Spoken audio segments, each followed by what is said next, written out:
ಹೇಳಿಕೆಯನ್ನು ಕೊಟ್ಟಿದ್ದಾರೆ. ಯಾರು ತಪ್ಪನ್ನು ತಪ್ಪಿಸಿದ್ರು ಶಿಕ್ಷೆ ಆಗಿದೆ. ಕುಮಾರಸ್ವಾಮಿ ಹೇಳ್ತಾರೆ, ಒಂದು ವರ್ಗದ ಜನರನ್ನ ಕಾಂಗ್ರೆಸ್ ಓಲೈಕೆ ಮಾಡ್ತಾ ಇದೆ, ಹೀಗಾಗಿ ಇಂಥ ಘಟನೆಗಳು ನಡೀತಾ ಇದಾವೆ ಅಂತ.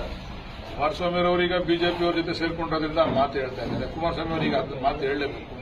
ಮೊದಲು ಅವ್ರ ತಂದೆಯವರು ಏನ್ ಹೇಳಿದ್ರು ಅಂತ ಜ್ಞಾಪಿಸ್ಕೊಳ್ಳಿ. ನಾನು ಮುಸಲ್ಮಾನ ಹುಟ್ಟಬೇಕು ಮುಂದಿನ ಜನ್ಮ ಅಂತಿದ್ರೆ ಅಂತ ಹೇಳಿ ಹೇಳಿದಂತ ಮತ್ಬಿಟ್ಟು ಅವರು ಕುಮಾರಸ್ವಾಮಿ ಅವರು ಈ ಬೆಂಕಿ ಎತ್ಕೊಂಡಿರ್ತಕ್ಕಂಥ ಶೆಡ್ ಅಲ್ಲಿ ಇದನ್ನ ಹಿರಿಯೋದ್ ಬೇಡ, ಕಡ್ಡಿ ಹಿರಿಯೋದ್ ಬೇಡ ಅಂತ ಹೇಳಿ ಅವ್ರಿಗೆ ಎಲ್ಲಿ ನಡೆದ್ರು ಕೂಡ ತಪ್ಪು ಮಾಡೋದು ತಪ್ಪೆ. ಅದು ಕುಮಾರಸ್ವಾಮಿ ಅವರು ಇದನ್ನ ಈ ವಿಚಾರದಲ್ಲಿ ಬೆಳೆ ಬೇಯಿಸ್ಕೊಳ್ಳೋದು ತಪ್ಪು ಅಂತ ಹೇಳಿಕ್ಕೆ ಇಷ್ಟಪಡ್ತೀನಿ. ಮೊದಲೆಲ್ಲ ಅವರೇ ಓಲೈಸಕ್ಕೆ ಕೊಟ್ಟಿರ್ಲಿಲ್ವಾ? ಎಲ್ಲ ಮುಸಲ್ಮಾನ್ ಬಂದವ್ರನ್ನ ಓಲೈಸಕ್ಕೆ ಕೊಟ್ಟಿರ್ಲಿಲ್ವ ಅವರು? ಇಲ್ಲಿ ಮುಸಲ್ಮಾನರು ಹಿಂದೂ ಅನ್ನೋ ಪ್ರಶ್ನೆ ಅಲ್ಲ. ಎಲ್ಲೂ ಕೂಡ ಇಂಥ ಘಟನೆಗಳಾಗಬಾರ್ದು. ಯಾವುದೇ ಧರ್ಮಕ್ಕಾಗಲಿ, ಅವ್ರ ಧರ್ಮಕ್ಕೂ ಅಪಚಾರ ಆಗಬಾರ್ದು, ಹಿಂದೂ ಧರ್ಮಕ್ಕೂ ಅಪಚಾರ ಆಗಬಾರ್ದು. ಆ ರೀತಿ ನಾವು ಹಿಂದಿನಿಂದನೂ ಕೂಡ ನಡ್ಕೊಂಡು ಬಂದಿರತಕ್ಕಂಥದ್ದು. ಅದನ್ನ ಪಾಲಿಸ್ಕೊಂಡು ಹೋಗ್ಬೇಕು. ಯಾವ ಧರ್ಮದವ್ರು ತಪ್ಪು ಮಾಡಿದ್ರು ಕೂಡ ಅದು ಕೂಡಲೇ ಅವ್ರ ಮೇಲೆ ಕ್ರಮ ಆಗಬೇಕು. ಮುಂದೆ ಈ ರೀತಿ ಆಗದೇ ಇರತಕ್ಕಂಥ ರೀತಿಯಲ್ಲಿ ಸರ್ಕಾರ ಕ್ರಮ ವಹಿಸುತ್ತದೆ. ಸೂಕ್ಷ್ಮವಾಗಿರುತ್ತೆ ಮೆರವಣಿಗೆಗಳು. ಸರ್ಕಾರ ಕಟ್ಟುನಿಟ್ಟಿನ ಕ್ರಮ ಮುಂಚೆ ತೆಗೆದುಕೊಂಡು ಇಂಥ ಘಟನೆಗಳಾಗ್ತಿಲ್ಲ. ಸರ್ಕಾರ ಅಂದ್ರೆ ನಿಮ್ಮ ಉದ್ದೇಶ ಸರ್ಕಾರನೇ ಮಾಡ್ತಾ ಇದೆ ನಂಗೆ ನೀವು ಮಾತಾಡೋದು? ಕಟ್ಟುನಿಟ್ಟಿನ ಹೇಳಿ, ಕೆಲವು ಪ್ರದೇಶಗಳನ್ನ ಸರ್ಕಾರ ಗುರುತಿಸಿದೆ. ಎಲ್ಲಿ ಸಾಮಾನ್ಯವಾಗಿ ಈ ತರ ಕೋಮಗಲಭೆಗಳಾಗ್ತವೆ ಅಂತಕ್ಕಂಥ ಪ್ರದೇಶದಲ್ಲಿ ಕಟ್ಟುನಿಟ್ಟಿನ ಕ್ರಮ ತೆಗೆದುಕೊಳ್ತಾರೆ. ಈಗ ನನ್ನ ಕ್ಷೇತ್ರದಲ್ಲಿ, ಮಾಗಡಿ ಕ್ಷೇತ್ರದಲ್ಲಿ ನಾವೆಲ್ಲ ಅಣ್ಣ ತಂದಿರಂತೆ ಇದ್ದೀವಿ. ಇಲ್ಲಿ ಅವಶ್ಯಕತೆ ಇಲ್ಲ. ಅವ್ರ ಕೆಲಸ ಮಾಡ್ಕೊಂತಾರೆ. ಈ ಮುಸಲ್ಮಾನ್ ಬಾಂಧವರು ಅವ್ರ ಕೆಲಸ ಮಾಡ್ಕೊಂತಾರೆ, ನಮ್ಮ ಹಿಂದೂಗಳು ಇವ್ರ ಕೆಲಸ ಮಾಡ್ಕೊಂತಾರೆ. ಅವ್ರವ್ರ ಧರ್ಮನ ಅವ್ರು ಗೌರವಿಸ್ಕೊಂಡು ಅವ್ರವ್ರ ಹಬ್ಬನ ಆಚರಣೆ ಮಾಡ್ತಾರೆ. ಈಗ ಮಾಗಡಿನಲ್ಲಿ ಅಂತ ವಾತಾವರಣ ಯಾವತ್ತೂ ನಿರ್ಮಾಣ ಆಗೇ ಇಲ್ಲ. ನಾಳೆ ಆಕಸ್ಮಿಕವಾಗಿ ಆಗ್ಬೋದೇನೋ. ಸರ್ಕಾರ ಅದಕ್ಕೆ ಮುಂದಾಲೋಚನೆ ಮಾಡಬೇಕು. ಸರ್ಕಾರ ಅದನ್ನ ಕ್ರಮ ತಗೊಳ್ತದೆ. ಬಟ್ ನಾಗಮಂಗಲದಲ್ಲಿ ಇಂಥ ಘಟನೆ ಯಾವಾಗಲೂ ಕೂಡ ಆಗಿರಲಿಲ್ಲ. ಇದು ಆಗಬಾರ್ದಾಗಿತ್ತು, ಆಗಿದೆ. ಮಾಡಿರೋರು ತಪ್ಪು ಮಾಡಿರೋರು ಶಿಕ್ಷೆ. ಸರ್, ಮೊದಲೆಲ್ಲ ಕರಾವಳಿ ಭಾಗದಲ್ಲಿ ಆಗಿರ್ಬೋದು, ಬೇರೆ ಬೇರೆ ಕಡೆ ಆಗ್ತಾ ಇತ್ತು. ಹಳೆ ಮೈಸೂರು ಭಾಗದಲ್ಲಿ ಈ ರೀತಿಯ ಪ್ರಕರಣಗಳು ಆಗ್ತಾ ಇರಲಿಲ್ಲ. ಇತ್ತೀಚೆಗೆ ಇಲ್ಲಿ ಬೆಳವಣಿಗೆಗಳು ಆಗ್ತಾ ಇರ್ತವೆ ಸರ್. ಮಂಡ್ಯದಲ್ಲಿ ಪ್ರಕರಣ ಆಯ್ತು. ಈಗ ಈ ಪ್ರಕರಣ ಯಾಕೆ ಸರ್ ಅದು ಯಾರು ಕೂಡ ನಾವು ಅದನ್ನ ಬೆಂಬಲಿಸಲ್ಲ.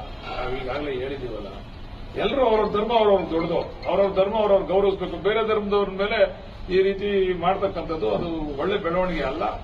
ಎಲ್ಲೂ ಏನೂ ಆಗಿಲ್ಲ. ಒಂದೊಂದ್ ಕಡೆ ಹಿಂಗೆ ಆಗ್ತವೆ, ಆಕಸ್ಮಿಕವಾಗಿ ಆಗ್ತಕ್ಕಂಥ ಘಟನೆಗಳು.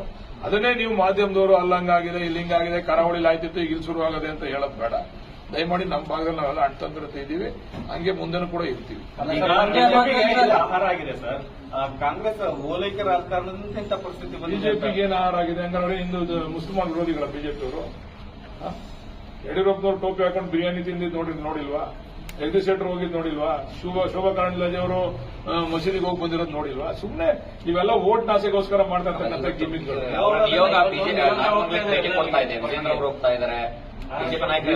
ಬಿಜೆಪಿಯವರು ಸದ್ಯ ಇಂಥವು ಕಾಯ್ತಾ ಇರ್ತಾರೆ. ಅಭಿವೃದ್ಧಿ ವಿಚಾರದಲ್ಲಿ ಯಾವತ್ತೂ ಕೂಡ ಅವ್ರ ಮತ ಕೇಳ ಅಭ್ಯಾಸನೇ ಇಲ್ಲ. ಜಾತಿಗಳ ಮಧ್ಯೆ ವಿಷ ಬೀಜ ಬಿದ್ದು ಸಮಾಜದಲ್ಲಿ ಈ ತರ ಕೆಟ್ಟ ಪರಿಸ್ಥಿತಿಯನ್ನ ಉಪಯೋಗ ಪಡ್ಕೊಳ್ಳಿಕ್ಕೋಸ್ಕರ ಹೋಗ್ತಾ ಇದ್ದಾರೆ. ಬಹುಶಃ ನಮ್ಮ ರಾಜ್ಯದ ಜನ ಅದಕ್ಕೆಲ್ಲ ಅವಕಾಶ ಕೊಡೋದಿಲ್ಲ. ನಾವೆಲ್ಲ ಅಣ್ತಂದಿರಂತೆ ಇದ್ದೀವಿ, ಮುಂದೆನೂ ಕೂಡ ಇರ್ತೀವಿ. ಯಾರೇ ತಪ್ಪು ಮಾಡಿದ್ರೆ ಶಿಕ್ಷೆ ಆಗ್ಬೇಕು.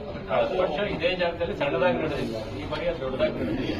ಮೊದಲು ಎಚ್ಚರಿಕೆ ವಹಿಸಿದ್ರೆ ಇದನ್ನ ನಿಯಂತ್ರಣ ಮಾಡಬಹುದಿತ್ತು ಅಂತೇಳಿ ಮಾಜಿ ಎಂಎಲ್ಎಗಳು ಕೂಡ ಗಂಭೀರವಾಗಿ ಆರೋಪ ಮಾಡಿದ್ದಾರೆ. ಸರ್ಕಾರದ ವೈಫಲ್ಯನೇ ಇದಕ್ಕೆ ಕಾರಣ ಅಂತ. ಅದಕ್ಕೂ ಕಾರಣ ಸರ್ಕಾರದ ವೈಫಲ್ಯನೇ. ಒಳ್ಳೇದು ಮಾತ್ರ ಏನು ಹೇಳಲ್ಲ ಅವರು. ಒಳ್ಳೆ ಕೆಲಸ ಮಾಡೋದೇನೋ ಹೇಳೋರ? ಇಂಥ ಸಣ್ಣ ಪುಟ್ಟ ಘಟನೆಗಳನ್ನ ಆಧರಿಸಿ ಈ ಸರ್ಕಾರನೇ ಹೊಣೆ ಅಂತೇಳಿ ಹೇಳ್ತಾರೆ. ನಾವು ಹೊಣೆ ಹೊರಲೇಬೇಕು. ಸಹಜ. ಸರ್ಕಾರ ನಡೆಸ್ತಾ ಇರ್ತಕ್ಕಂಥವ್ರು ಇದ್ರ ಹೊಣೆ ಹೊರಲೇಬೇಕು. ಮುಂದಿನ ದಿವಸದಲ್ಲಿ ಇದ್ರ ಬಗ್ಗೆ ಮುನ್ನೆಚ್ಚರಿಕೆ ಕ್ರಮ ತಗೊಂಡ್ತಾರೆ. ಈಗ ಮಂಡ್ಯ ಜಿಲ್ಲೆಯಲ್ಲಿ ನಡೀತಾ ಇರುವಂತಹ ಈ ಒಂದು ಕೋಮು ಗಲಭೆಗಳಿಗೆ ಕೆರಗೋಡು ಮತ್ತೆ ನಾಗಮಂಗಲ ರಾಜಕೀಯ ಪ್ರೇರಿತರ ರಾಜಕೀಯ ಪಿತೂರಿ ಇಜ್ಜೆ ಅಂತ ಅನ್ಸುತ್ತಾ ಅಂತ ನಾನು ಹೇಳಿಲ್ವಾ? ನಮ್ಮ ಮಾಜಿ ನಾಯಕರು ಸ್ಟೇಟ್ಮೆಂಟ್ ಇಂಥದ್ರಲ್ಲಿ ಮಾಜಿ ನಾಯಕರು ಗೌರವಯುತವಾದಂತಹ ಸ್ಟೇಟ್ಮೆಂಟ್ಗಳನ್ನ ಕೊಡಬೇಕು. ಅವರೇ ಪ್ರಚೋದನೆ ಬರತಕ್ಕಂಥ ರೀತಿಯಲ್ಲಿ ಏನೋ ಮುಸಲ್ಮಾನರನ್ನೇ ಓಲೈಸ್ತಾರೆ ಇವರು ಅಂತಕ್ಕಂಥ ರೀತಿಯಲ್ಲಿ ಆ ರೀತಿಯಲ್ಲಿ ಒಬ್ಬ ಮಾಜಿ ಮುಖ್ಯಮಂತ್ರಿಗಳು ಹೇಳ್ತಕ್ಕಂಥದ್ದು ಸೂಕ್ತ ಅಲ್ಲ. ಅವರಂತವರಿಂದ ಹೇಳಿಕೆ ಕೊಟ್ಟಾಗಲೇ ಇವೆಲ್ಲ ಪ್ರಚೋದನೆ ಜಾಸ್ತಿ ಆಯ್ತದೆ.